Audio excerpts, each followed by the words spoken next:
Precinct 2, City Council members Carlos Cisneros and Robert Gallegos,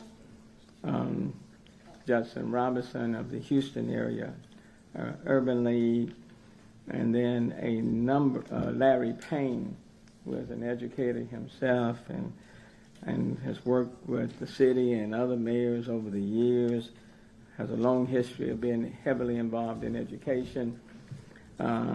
And then we have representatives from the Houston Baptist Ministers, Ministers Against Crime, ministers from the Partnerships of Schools, from the Houston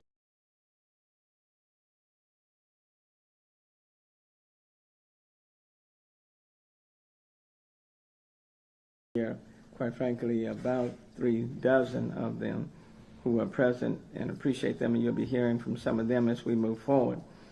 This press conference is in reference to the closing of schools in HISD by the current superintendent and the board of managers. And all of you know how I feel about the closing of schools, closing of libraries as it relates to HISD. But even before I get started, the superintendent, of course, is aware of this press conference, and I see he has already issued his statement, which I'm going to read. And he says, "I'm aware of Mayor Turner's planned press event. I cannot and will not govern the state's largest school district by press conference or press release. The time for politics is over, and we will not be distracted by intentional misinformation. I will work with anyone who is serious about improving the learning and life outcomes of HISD students. I have extended an invitation to the mayor to come see these schools in action and to learn more about the NES model, which is designed to provide the most support to Houston's most disadvantaged children. And I extend the same invitation to other elected officials and community leaders so that they can see for themselves the difference high quality instruction can make for our kids." Well, let me just say before I go to my prepared remarks, I am serious about the learning and life outcomes of HISD students. And I've been serious before this superintendent ever stepped on Houston's grounds. I have committed most of my professional life in improving the quality of education and the quality of life for students, not just in HISD, but across this state.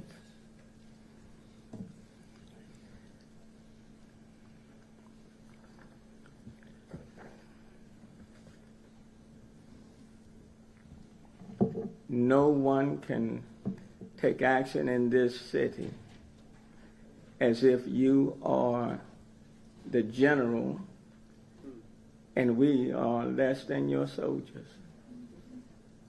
That will not work, Superintendent.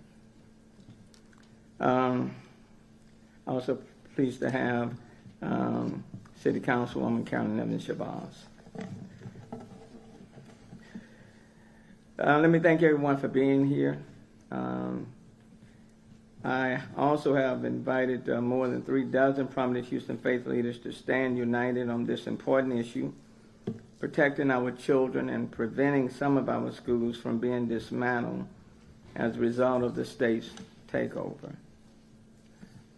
For the past several weeks, ever since the state replaced the superintendent and elected board of trustees with an appointed board of managers and an appointed superintendent, we have watched the removal, resignations, and reassignment of key personnel within HISD.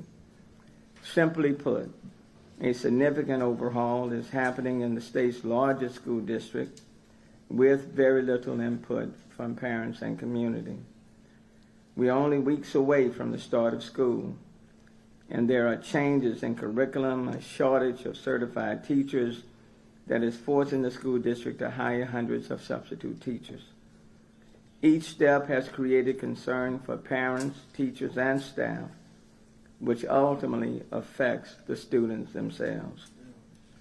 We can all agree that grades and academic achievement must improve at all of our schools, and there are students who need remedial help to improve their reading, their writing, their math skills. And we stand ready to assist any person, superintendent, board of managers, teachers, anyone else, to improve the quality of education in all of our schools. But you cannot do that by closing libraries on some campuses and converting them into disciplinary centers. That you cannot do. And we are in 2023. We are not in 1953, but 2023. This sends the wrong message.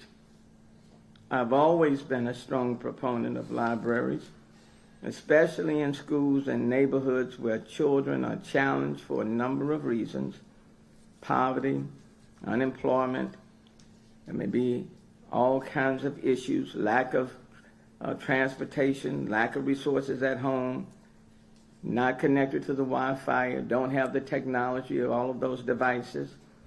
Those are reasons why we should make sure that our schools are stronger and better. When you close libraries, you deprive all students of resources they need to learn and achieve.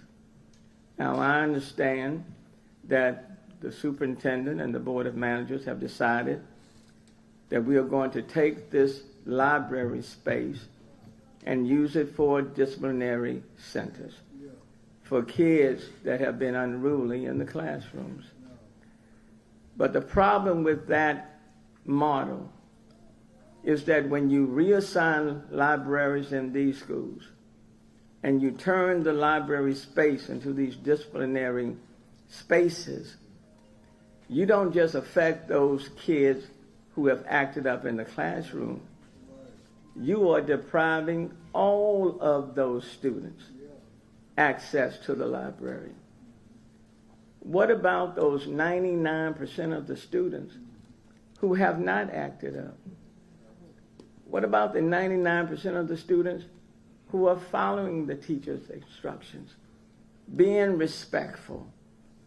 And what about the 99% of those students who might want to go to the library or research something? When you shut off the library, without librarians, you're not just providing space to those kids who are unruly. You are denying functional space to every student at that school. And what is the message that you're sending to those students? What's the message that you're sending? And then what happens when those students go a few miles down the street? And Commissioner Garcia, they go to another school with a fully functional library.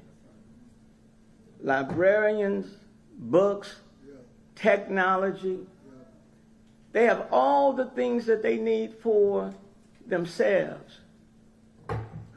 But when you come to these schools, their services, their facilities are far less. Now, if people can't see the disparity in that, if they can't see the disparity in that, something's missing. And how can you teach these kids if you don't see the disparity in what you are doing? And why would you expect a city or a community to stand quiet when we see that disparity? Would the superintendent prefer that we not say anything? Would the superintendent prefer that we just rubber stamp this discrepancy? And then what do we say to our children? what do we say to them? That it's okay? Yet the superintendent told me to mind my own business.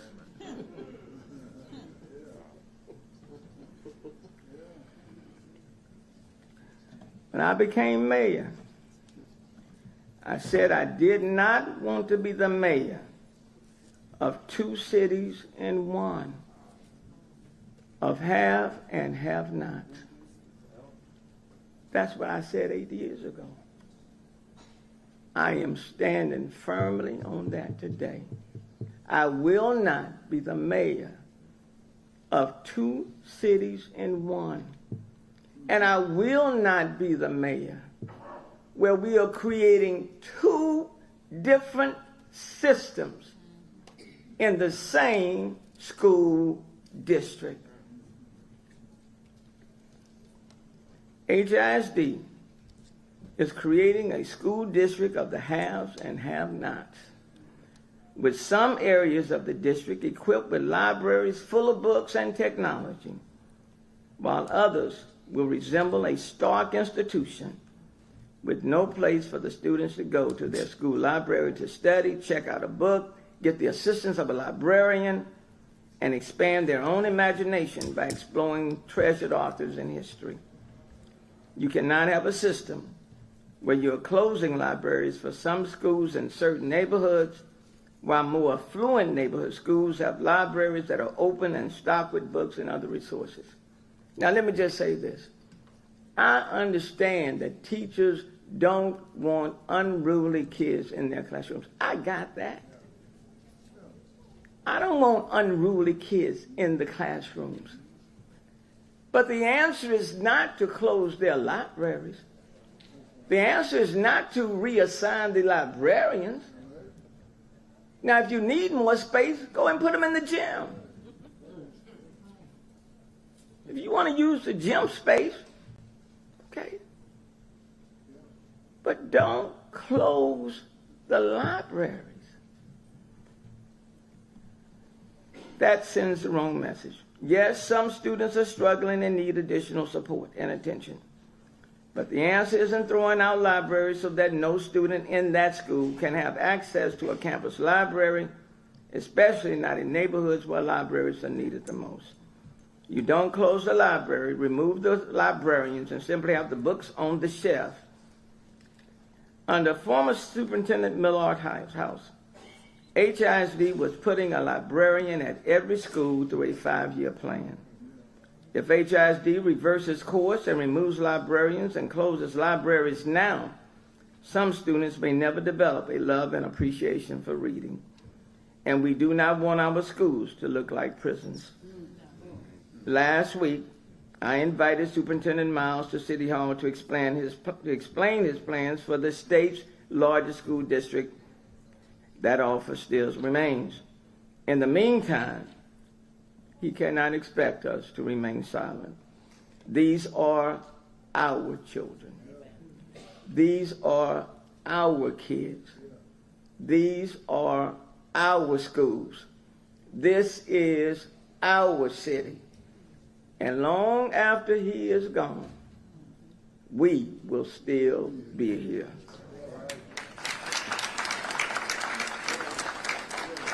We are invested in their futures, and we do not want anyone sending the message to them that they deserve to have a library at their schools.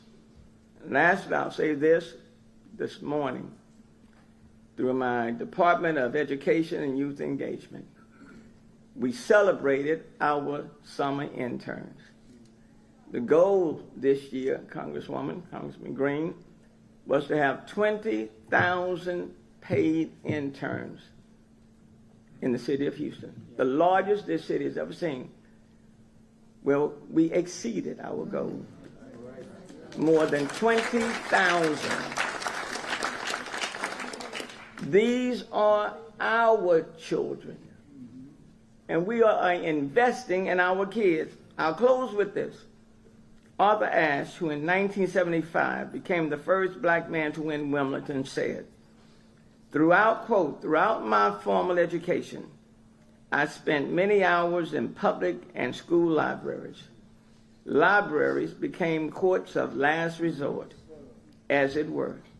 The current definitive answer to almost any question can be found within the four walls of most libraries, unquote. If he were alive today, he would want that same access for all of our children. But if HISD closes campus libraries, some children may not even have a chance to read about Arthur Ashe. Let me yield first to Congressman Al Green, then followed by Congressman Sheila Jackson-Lee. Thank you, Mayor. Mayor, I trust that you will allow me to acknowledge the presence of Reverend F.N. Williams. He is the sage that has been with us through much of this, and I know that Pastor Max Miller will understand that I did this. And Mayor, I want to thank you. I say it sincerely, from the bottom of my heart, for what you're doing to protect our children. I thank you. And I want to thank my colleague Jackson Lee for her efforts to do what she can through her good offices to do a similar thing. Would you show her just a little love for me as well? And Commissioner Garcia and my partner against crime, the councilwoman, give her a hand for me. I'm sorry, Mayor, I had to do it. Now, I promise I'm going to be as brief as I can, but Mayor, you inspired me to say things that I hadn't thought of. Mayor, I agree with what you have said, and I would simply add this. The governor of this state is where this buck stops. This governor intends to not only, it seems to me, close some schools, but it seems to me that he wants to change the entire system. There is a desire to have vouchers given to parents so that they can take their children out of public schools. Less than 69 years ago, the Supreme Court held that the schools should be desegregated. The Brown versus the Board of Education decision. Less than 70 years ago, we had Brown. Less than 70 years ago. Now here's what's important about this. The next year, Milton Friedman, a well-known conservative, proposed what the governor is proposing now, to keep schools segregated. That's what Friedman did, to keep the schools segregated.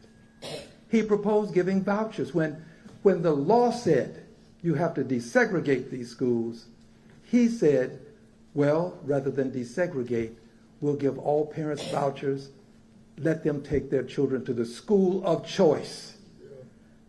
School choice. From that moment to this one, there has not been an effort in earnest to integrate the schools in this country. There have been all sorts of plans to bring children together one way or another, but they haven't really put the effort forth necessary so that all children could get a quality education, not some schools better than other schools, all schools being quality schools so that all children could get a good quality education. That just has not been the case in this country. And my fear is this. If this governor has his way, we will find that we have vouchers in this state, that children are going to be taken out of public schools, and that we will find ourselves moving toward the resegregation of society. I think that's where we're headed, to the resegregation of society. I lived through segregation. There may be one or two of you here who lived through it as well. Anybody here had to go to the back door? Raise your hand if you had to go to a back door. There's another, okay. Anybody here had to drink from a colored water fountain? Colored water fountain? colored water fountain? Anybody? I'm the only person. All right. I drink from colored water fountains. I'm a son of the segregated South. I know what it's like to have to sit in the balcony of the movie in the back of the bus. I don't want to go back to that. This is why I'm here today to say I support what this mayor is doing. He is taking the necessary steps to deal with this incremental step that is going to take us backwards. We've got to stop it here. The mayor, I saw your video, Mayor, when you said they've crossed the line. They've gone too far. He is right. We've got to stop it here. If we lose the libraries, what's next? If he can take the libraries and turn them into detention centers, what is wrong with this man? Libraries should never, under any circumstance, become detention centers. Governor, you have gone too far. The mayor has said it, and I'm agreeing with him. Governor, we can't let you do this. These people standing here understand the importance of education. And I'm going to close with this, Governor. If you do this, you may get away with it temporarily, but you won't get away with it in the long run. And this is not a threat to do something to you personally, but it is a promise that we are going to have to register, and we're going to have to change the politics of the state of Texas. We cannot stand for what's happening in this state. Thank you, Mayor, for allowing me to speak. Thank you. Congresswoman.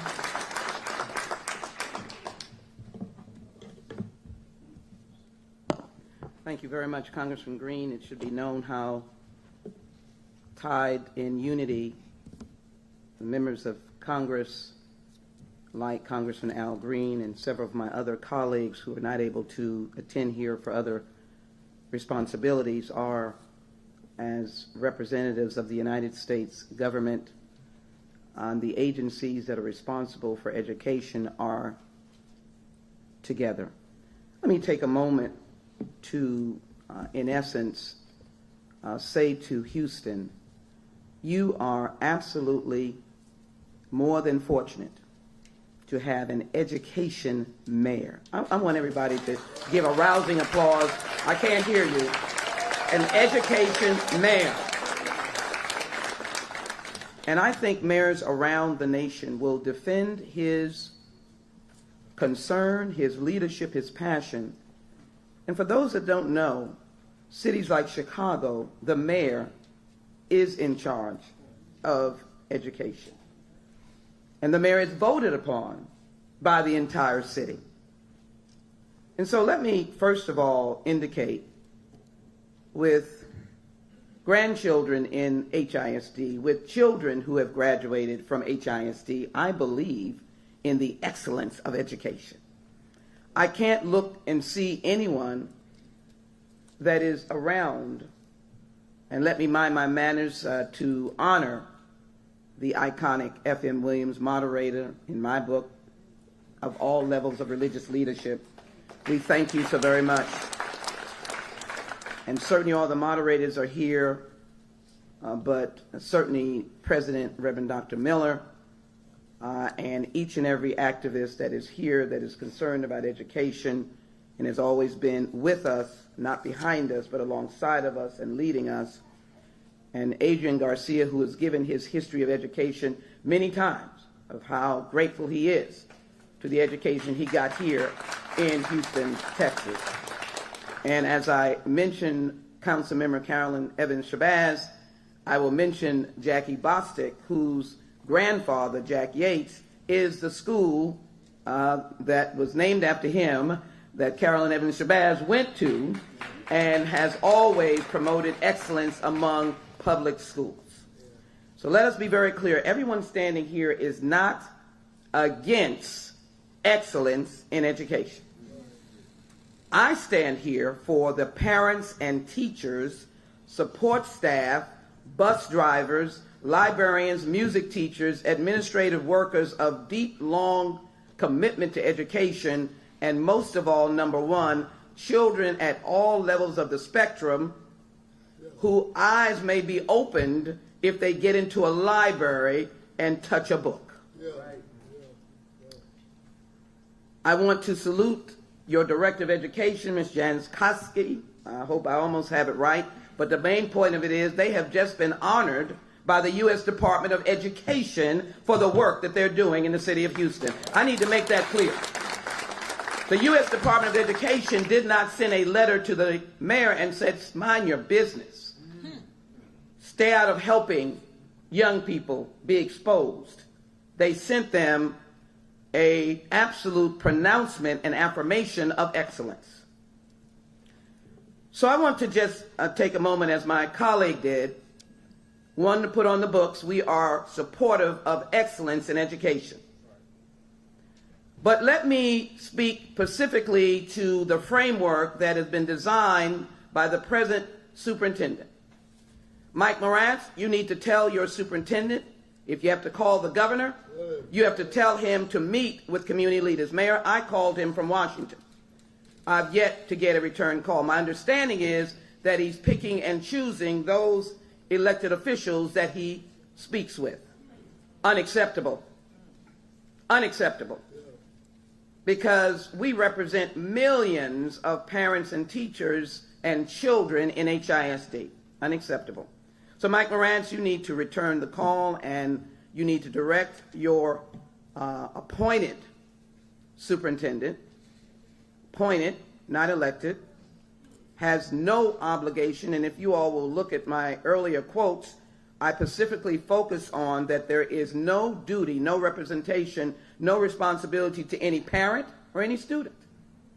If you're not elected, you have no earthly reason to care one iota. And I will say this, myself, it didn't come to me, a mayor in the history of this city has never received a statement like that from any superintendent of any school district. I will put my little finger on it right now and say, please, if there's any news item, there has never been a statement being sent out by any superintendent, good, disgruntled. I don't view any of them disgruntled. I work with all of them who are taking care of children, when a city mayor of the fourth largest city in the nation, or anyone else, congressman, congresswoman, or anyone else, commissioner, has tried to reach them. Have you seen this? No. I've not gotten a phone call. And have you seen any from any superintendent ever? So that's breaking news right now. That's breaking news. I feel hurt. So let me just get to the point. Over the years, 5 years, with my colleagues, we have pressed the Department of Education, Department of Justice, to know that this is wrong-headed. Even with the state legislation, which some of you are thinking of, there is a flexibility that, as has been said, the state government could have yielded. In particular, I wrote to them during the pandemic to ask them to waive, and with the leadership of the superintendents we had at that time, Grantham and House, we were able to get a stay of the test during the pandemic. But here we are now in a moment when we are addressing the question of the issue of our students. This book is full of letters, full of letters. This one in particular is going to the Department of Education, the Assistant Secretary of Civil Rights, and the President of the United States. They will have to act. Now they will have to act. With members of Congress, specifically I got, that did not live here, only to say that across the nation, people are shocked about the takeover.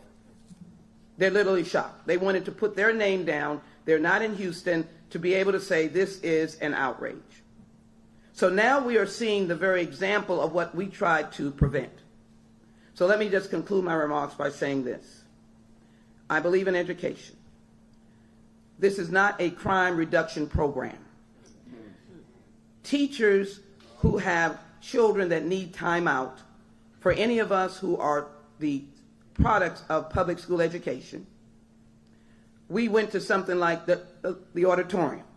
and they had an auditorium teacher or monitor or whatever it is for those who were needing of timeout. That's what we call it. Something is happening. We don't know what happened at home with that child, particularly if you're in this corridor, allegedly, of children that need extra help. And the mayor is right. In that population are stars, are academic geniuses, but they're in that corridor. And we want all children to have an opportunity. But look what you're doing. Why not the auditorium? Why not the gym? Why not an empty classroom? The symbolic statement is like when I had to ride in the back of the train traveling to visit my grandma. Not metro, the train on the big tracks. I was treated unequally.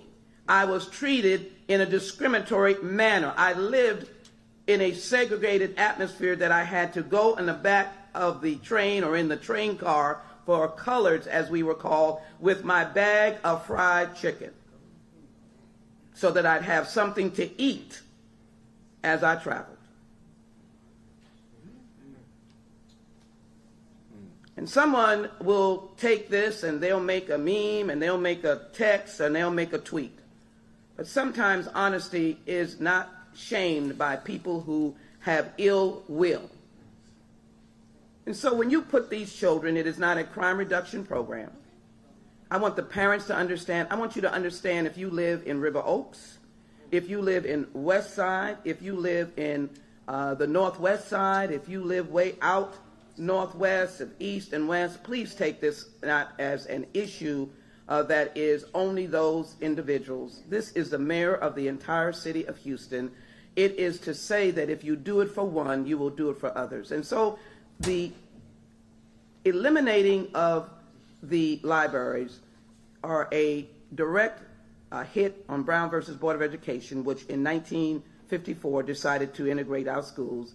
It is a violation, I believe, of the 1964 Civil Rights Act dealing with accommodations, the stretching to the point of discriminating with one corridor getting something. This has nothing to do with education, to eliminate librarians and libraries. And I also think that Title VII under the Department of Education, it is violating, and actually this speaks loudly to the Department of Education and that Assistant for Civil Rights and the Department of Justice, who has indicated many things to me that this is getting their attention. It is time for them to act. The mayor is doing all that he can.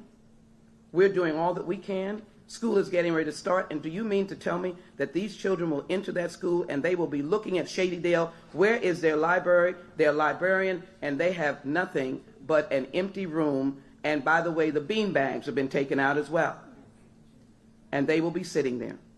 And my understanding is they will not be able to get out of their chair and pull a book, nor will the books be refreshed, nor will they be updated. So, Mayor, I close my remarks simply by indicating that the federal government was on notice of our opposition to the takeover. But now we've gone beyond what I could even understand. And that is, we have gone to a point of denial of learning for our children, denial of lost learning capacity, and denial of reading abilities by not adding over the layer of reading teachers this beautiful thing called a library. I close with these comments. Mary McLeod Bethune had 5 little chairs, and she organized a Bethune-Cookman College for freed slaves. Her statue now stands in Statutory Hall in the United States Congress. Cesar Chavez joined Martin King on ensuring that farm workers had housing, access to education, so that even if those parents were farm workers, those children would have another opportunity to become educated and choose their path. They may be in the fields now, but Cesar Chavez walked because he wanted them to be somewhere else in the years to come. Our children that we're speaking of may come from many different backgrounds, may speak different languages. Their status is not their fault.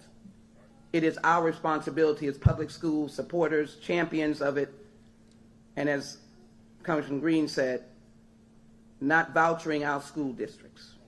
Public school all the way, because it's the equal opportunity platform. And I would just simply say, Mayor, I extend my hand of cooperation. As I said, this book is full of letters that even cite the poor treatment that TEA gave to those people with disabilities. You are right, and we stand with you. Thank you, Commissioner Garcia.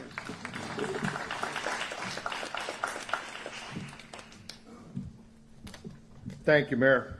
Congresswoman Lee, Congressman Green, members of City Council. Let me just say that I am HISD. If not for HISD, I would not have been afforded the opportunity for the success I enjoy today. In spite of growing up not speaking English, in spite of coming from a family that had to depend on welfare,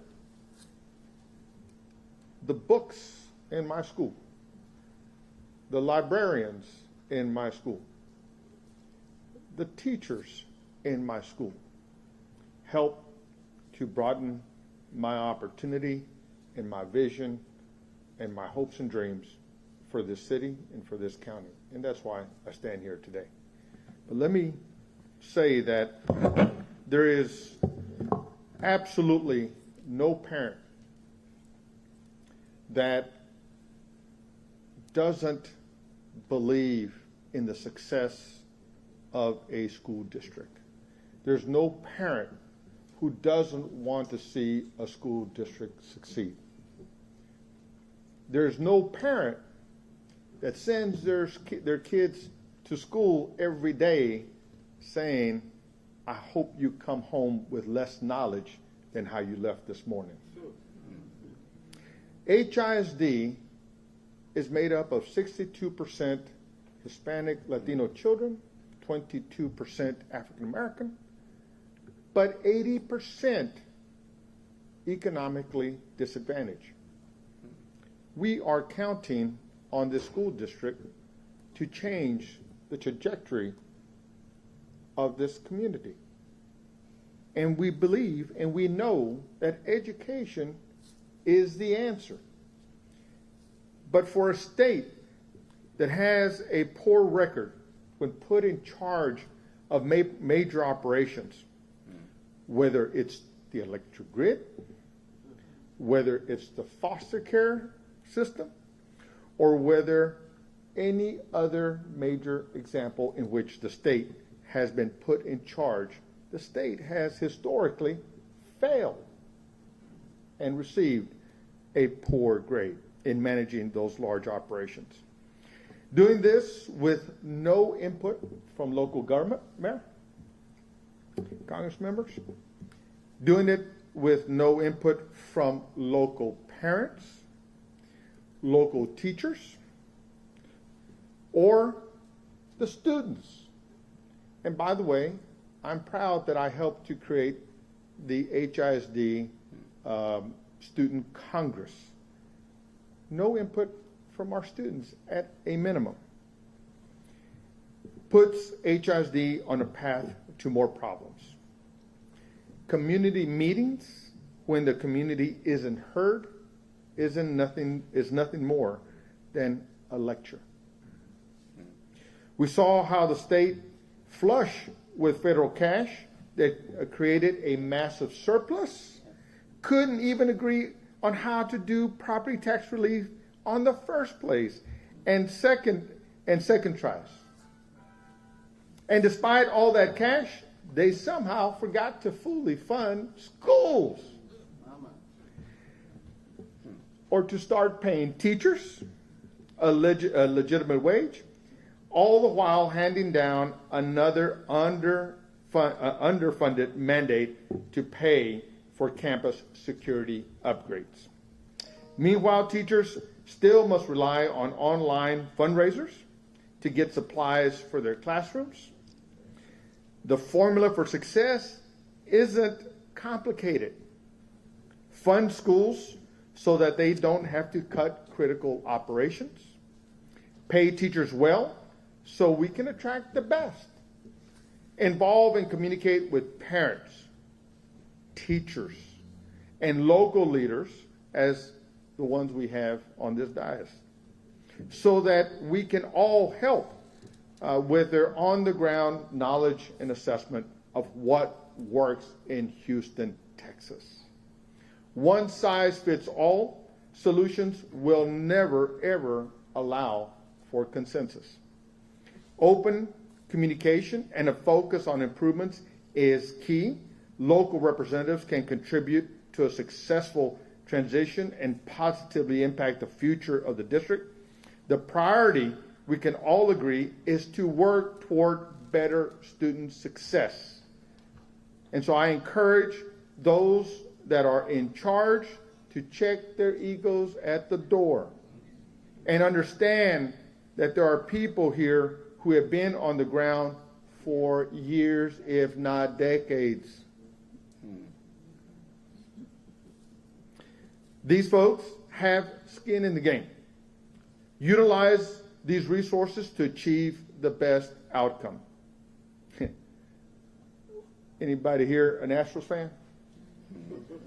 Well, Jim Crane doesn't tell Jose Altuve how to hit a curved ball. Mr. Miles must understand that he has good players on the local roster who are ready to help if he just gives us a chance to help the team win. And I will say again, there's no parent that doesn't want a well-run school district that fosters success for their children. But eliminating libraries as a resource to educators does not work with the hopes and dreams that they have for their children. Mr. Miles, I think it's important that you go back, redo your homework, and rethink your approach. And let me just say briefly in Spanish. Estamos aquí para recordarle al superintendente del Distrito Escolar de Houston que todos los padres aquí quieren lo mejor para el futuro de sus hijos y cada día mandan sus hijos a las escuelas de Houston para que ellos puedan tener un mejor futuro, para que ellos puedan desarrollar sus sueños y tener éxito. Pero cuando el superintendente está quitando bibliotecas como un recurso a los maestros en esas clases, eso no llega a trabajar con los deseos que padres tienen para lo mejor de sus hijos. Entonces estamos aquí unidos para suplicarle al señor Miles que debe de ser su tarea nuevamente, utilizar los líderes que están aquí, trabajar juntos con nosotros, porque nosotros sabemos que trabaja en Houston y necesitamos que él nos escuche para que podamos trabajar para nuestros estudiantes, nuestros hijos y para los padres de esos hijos. Gracias. Thank you, Mayor. Representing City Council, Councilman Carlos Cisneros.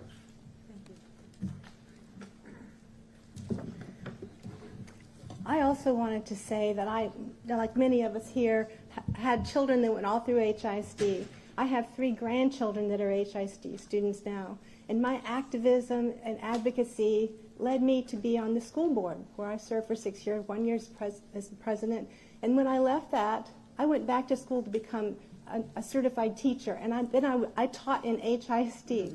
And so it was in that role that I also began to see that the role that a city has in education. It's not just up to the schools, it's up to all of us, and I thought the city could be doing better. And so I really appreciate our education mayor and really allowing, the creation of a new council committee, on childhood and youth. And that's really what has been my focus of my adult life is advocating in support of excellence in education. In the really upsetting email that we got today, when the superintendent is talking about improving the learning and life outcomes of HISD students, I will tell you right now, everyone on this stage is right there already. So let's talk about libraries. Do school libraries really help students succeed? The answer is yes. There is a growing body of research that validates that, showing that if you have a certified librarian working with classroom teachers, student achievement is higher. Research from more than 60 impact studies conducted in 22 states has shown that schools with well-equipped libraries, staffed by a full-time certified librarian, contribute significantly to gains in student learning. High-quality libraries not only help students read more, but it also helps them learn how to use and process information more effectively and to perform better on achievement tests. The positive impact is especially significant for disadvantaged students who may have no access to resources and computers at home. By providing students equal guidance and access to print and digital resources, school librarians help close the gaps between privileged and at-risk students. This research is all documented in very reputable places: the American Library Association, the American Association of School Librarians, the Journal of Library Administration, and Education Week. Librarians are teachers, and they are some of the very best teachers. To be a certified librarian in a Texas public school, you must have at least, you need to have a master's degree. You need to have at least 2 years of classroom teaching experience, completed a school librarian certificate program, passed a 5-hour Texas school librarian exam, and met state continuing education requirements. Gone are the days when a library was essentially a warehouse of books. In addition to teaching students and teachers how to navigate information in a digital world, school libraries have now become a place where students go to create and produce. Libraries are no longer grocery stores where students go to pick up ingredients, but kitchens where they have the resources necessary to create a finished product. This is the way to cut. If this is a way to cut on expenses, it is incredibly short-sighted, and it is a blow to students who are already living with the inequities that come with poverty or being a person of color.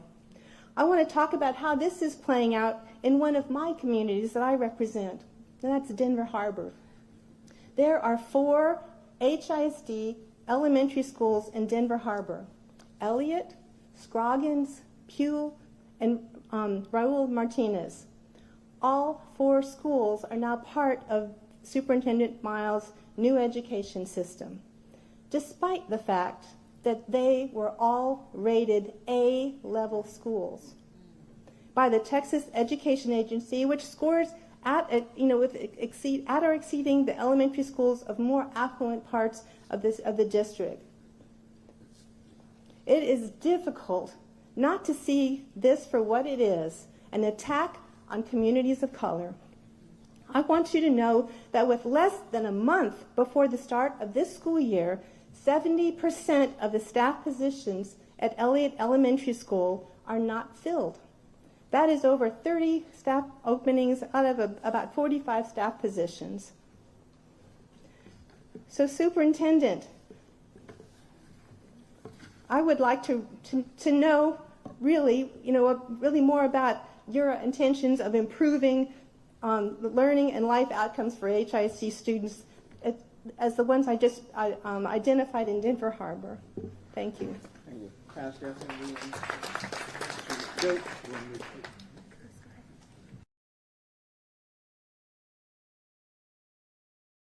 this space, and certainly for all who are present.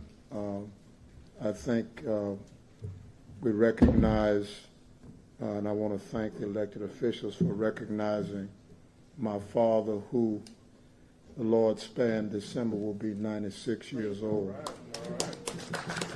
And we praise God for that. I just want to say this. I've shared with the mayor, this is a heavy-handed position. I agree with Congressman Green. We need to advocate to this governor, because I think that's where the buck stops. And we need to begin that dialogue. I get it in terms of the superintendent and his position, but as it's been identified by Congresswoman, he was appointed and not elected.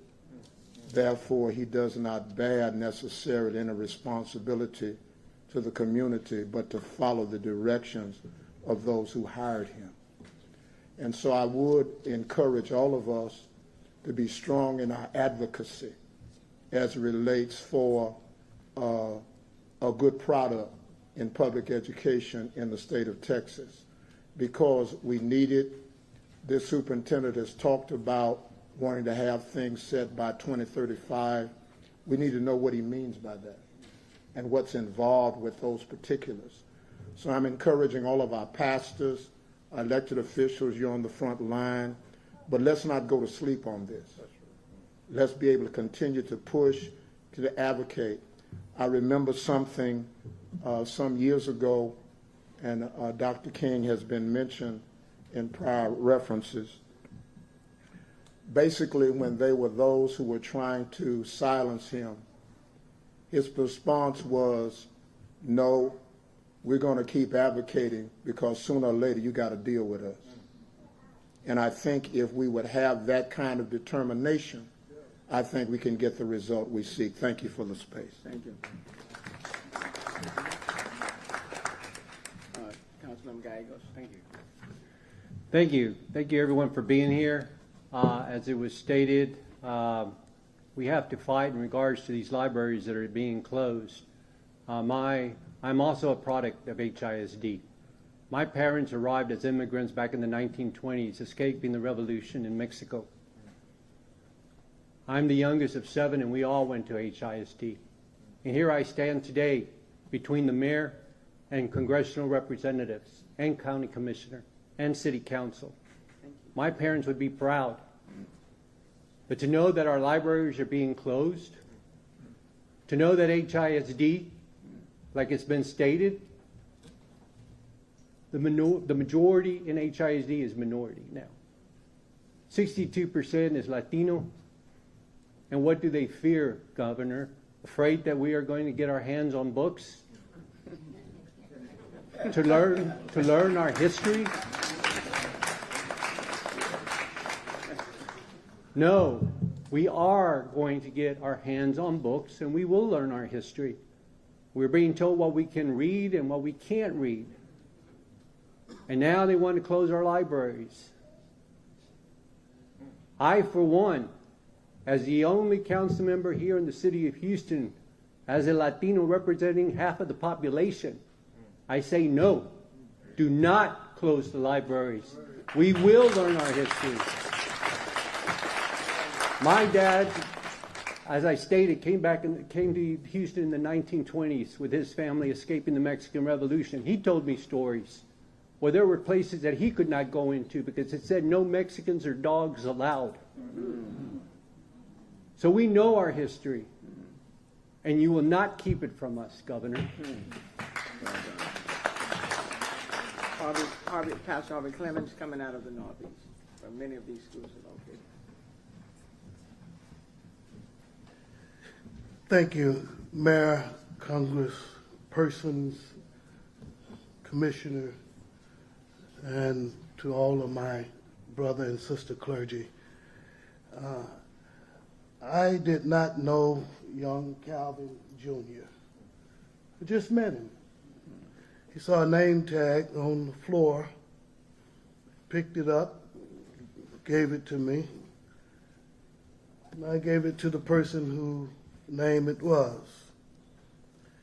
But it speaks to the conscientiousness of our young people who see a need and speaks to that need. I've made a friend. What we're talking about here, and thank you, Mayor. Thank you for not sitting back, but thank you for your leadership in this matter. What we are talking about here is about this young man. Yes, sir. It's about him. It's about his future. I grew up in Fifth Ward, a product of public school districts. Attended Atherton Elementary, where Barbara Jordan went to school. Public school districts turned her out. The late Congressperson Mickey Leland went to Atherton Elementary. The late L. Franco Lee went to Atherton Elementary. It was in public schools where we attended libraries that allowed us to go places that we could not afford to go. The thing about books allow you to travel to far countries that your parents cannot afford to send you to. Yes, sir. They allow you to hear from people that in many occasions that your life would not bring you in contact with. Perhaps maybe this is not a debacle on the part of the superintendent or even the governor. Maybe this is a calculated effort to join in with what is happening in Florida and in other parts of our country, to try to rewrite our history, or at least to keep us from knowing our history. Mayor, I thank you for the opportunity to share this. I don't know what my comments will do, but I do remember hearing somewhere that when our brothers and sisters came over on slave ships, the reason why they didn't call us by our given name in Africa and gave us a new name is because they did not want us to know our legacy, our history, and from where we came and who we are. Because they knew that if they could cut us off from our ancestors, they could try to re-indoctrinate us to their own thoughts and ideas. Nothing has changed. The fight that Martin Luther King and his partners and colleagues were fighting then is the same fight that we're fighting now. And I invite all of my brothers and sisters, white, black, Hispanic, Jews, or Gentiles, to join us in this effort to rid our city and our country of this great poison of hatred and racism. I love you, my brother. I wish I could vote for you mayor again, but instead I'll vote for someone else. Thank you. By the name of Sheila Jackson Lee. That's okay. Pastor Neil Rice, Pastor Fountain of Praise. Thank you, Mayor, to my congressman, and to all of our esteemed clergy and council members that are here. I'm actually Dr. Mia Wright. I have an earned doctorate in education. And so as you would know, education is very important to me. As a little girl in East Austin, where I grew up, the library was an important part of my learning and my education. And today it remains a fact, even with my two sons who have been educated in HISD, and my 8-year-old granddaughter and other grandchildren that are students right now in school. The library is a very critical part of their education. I was recently at a funeral for one of my friends, Dr. Kimberly Agnew Borders, her mother, Mrs. Betty Agnew, who was a long-term librarian in HISD. And there were adults who stood up to give accolades to Mrs. Agnew, who was their school library. Then they were followed by teachers who were educators, her colleagues in the elementary school in which she was a librarian, to share how impactful her influence was with helping them to educate students in times where they didn't know what to do. How can we help our students? The access to the librarian was necessary. I think it's safe to say that we probably all agree, everyone on this stage, I'm certain, agree that we're in trouble. We're in trouble if we take away library space. We're in trouble in 2023 if we remove librarians. And to know that to change the space from an educational space by which, as Pastor Clemens has said, students can learn, they can explore, they can live vicariously through someone else's experiences and through those books. They can access places that they could have never, ever known of. But we remove it to normalize bad behavior, place detention centers in that space, and not even allow those students even further access. What will we do? We're united on this stage to speak more than just words that are flowing from a stage or a microphone into a camera. I think we're united for advocacy. It's necessary for our children. It's necessary for our future. It's necessary for us as a people and a nation. This doesn't just damage one community. It damages all. So let's unite. Let's unite, just as the call has gone forth, from every ethnic background, every financial or economic background, every educational background, to unite to see our children succeed. They succeed by learning. They succeed by access. Let's unite to make a stand to say, this is not right, and let's change it. Thank you. Thank you. Just a few more and we'll wrap it up. Pastor Miller, head of the Houston Baptist Ministers Association at the Center. To our mayor and to all of our political leaders, let me do this first and foremost.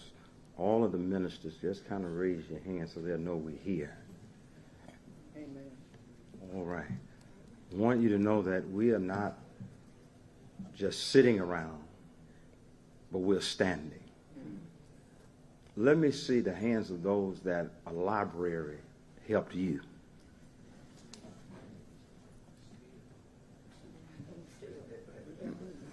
I think we're still using libraries. How many of us could raise our hands and said, disciplinary centers helped us learn education? When the words of a wise brother, if you think education is expensive, try ignorance. Come on now. These libraries are needed. The first book that I learned to read from cover to cover was checked out in the library. It made such an impact that at 61 years old, I still remember Ken 2. Ken 2 with Katumba's son that had been lost. Talked about a rich history that I believe this superintendent and governor is trying to erase. It is an indirect movement now turned into a direct cause that since we fought for you not to rewrite books of truth, to place in it what you want, now you decide to tear down where reading is done. It is an indirect movement of an intentional educational genocide with a lot of skullduggery in the mix. We're not marching now, but we're surely standing. Because if we don't stand now, I wonder who's next. I heard them talk about changing names. Well, that's Bible. Because in the book of Daniel, they changed some names. They attempted to change the diet. They even changed their language. But there's one thing they could not change. They could not change their voices that talked about a faith, that a God that knows everything. Can I go ahead and say this to us? You need to change the movement, because we serve a God that sits higher than any governor and looks lower than any devil. We are asking you to do the right thing. Don't call out things that you know is not true, but work with us, because they are our children. And a tree that is planted today is not for us. It's for those that are behind us. Libraries have always been important, and they did not stop being important when you showed up. I close with this story that I love to tell. Many of us know about these pants that they call knickerbockers. Knickerbockers are pants that come to the knee. And there was a man that had some long pants. That the pants were too long, he asked his wife to hem them up. She was too busy. He asked his daughter, who had just taken home economics, to hem them up. She said, "Dad, I'll get to it." They had a servant there at the house, and they asked her to sew the pants, hem them up a little bit. She said, "I'll get to it." 2 weeks later, the mother found some time, and she hemmed up the pants. A couple of days later, the daughter did not know the mom had hemmed up the pants. She went and she hemmed up the pants. The servant had been on vacation. When she came, she had no knowledge. The mom and the daughter, she hemmed up the pants. But when he went to put his long pants on Sunday morning, he was in knickerbockers and Bermuda shorts. All we're trying to tell you is leave us in our long pants. Don't take us back to knickerbockers, because you'll have a fight on your hand. May God bless you. Thank you. Just a couple of more and we'll be done. Pastor Byron Stevenson, representing Houston Metropolitan Ministers Association. Representing Pastor S.D. Gilbert.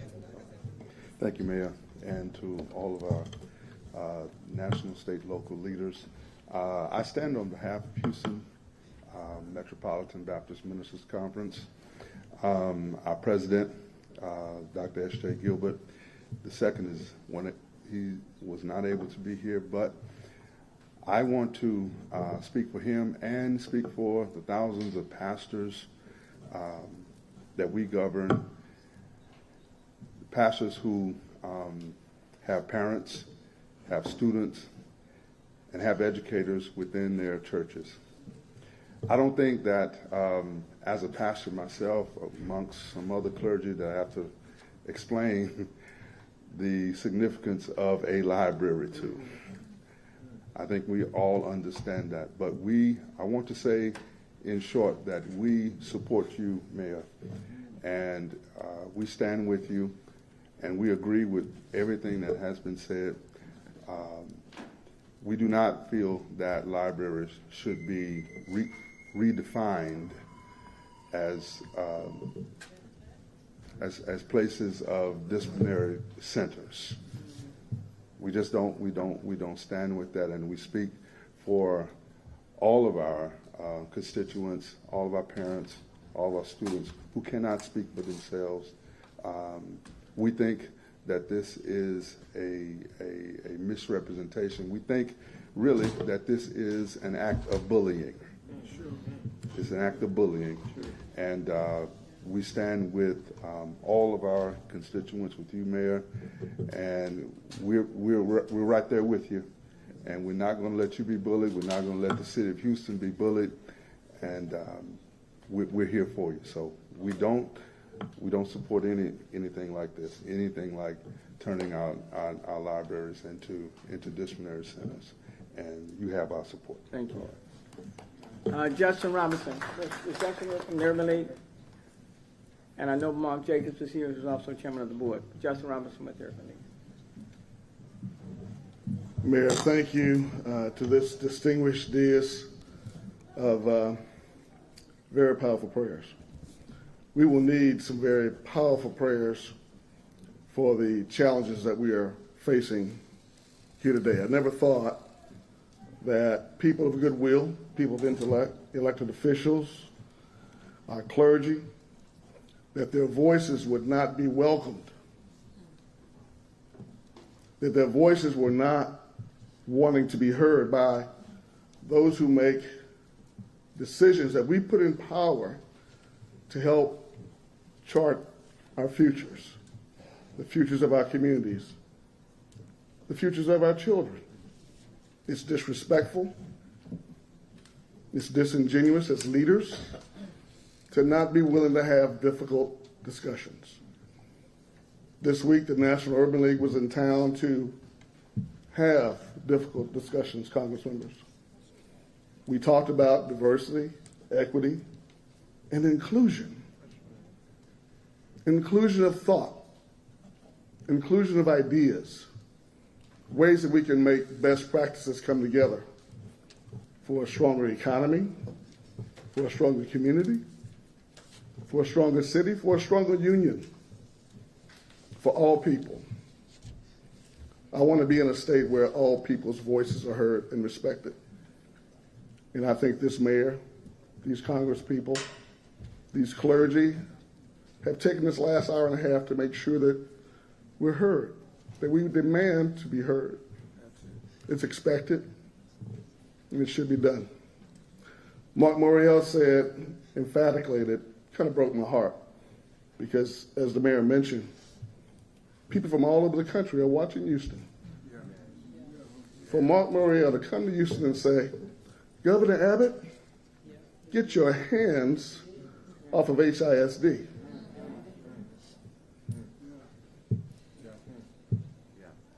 All the way from New York City.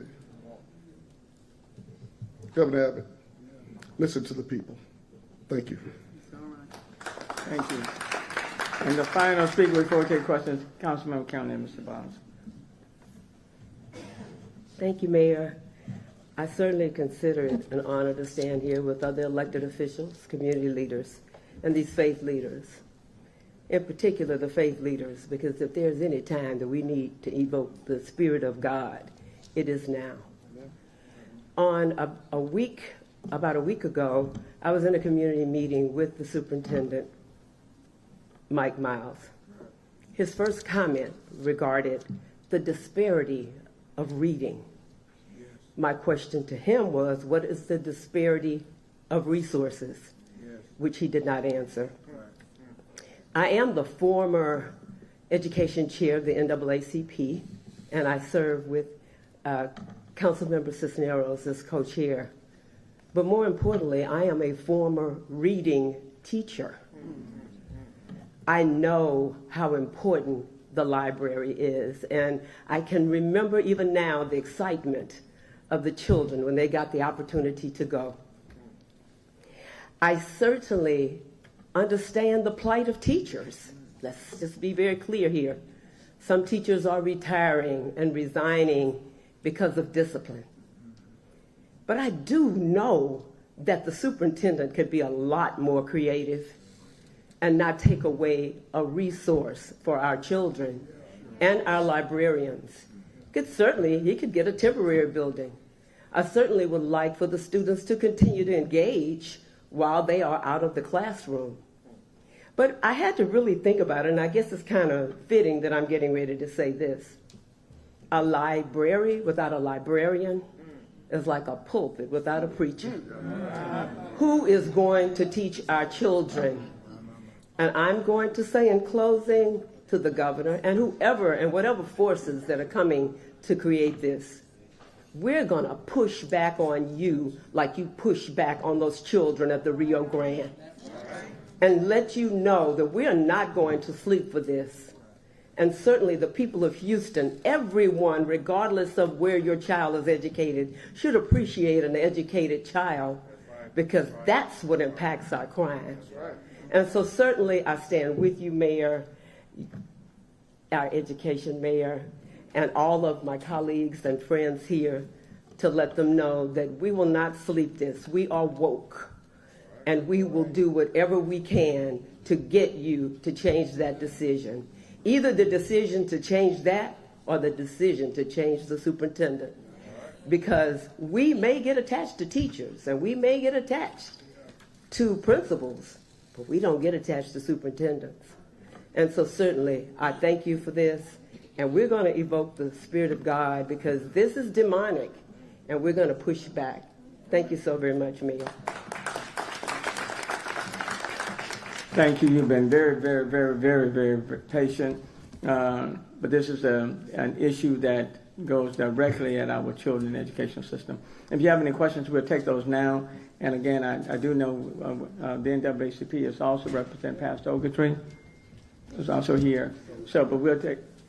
If you're with the media and you have questions, we have 2 microphones on this topic only, please. Why don't you take that? If you take that mic and give it to Pastor. You stay. I'm from the ghetto. Come on. And I heard some ghetto talk. Our mayor has been challenged. Yeah. I mean, hard.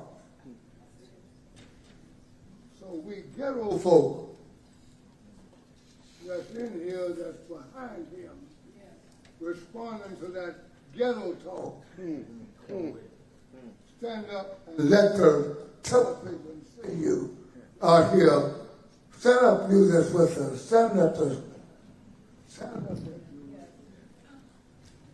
Mayor, answering like you answer from the folk. Let him know that we're here behind you. Thank you. Thank you. We'll take it. If there are any questions, we'll take them. If not, we good?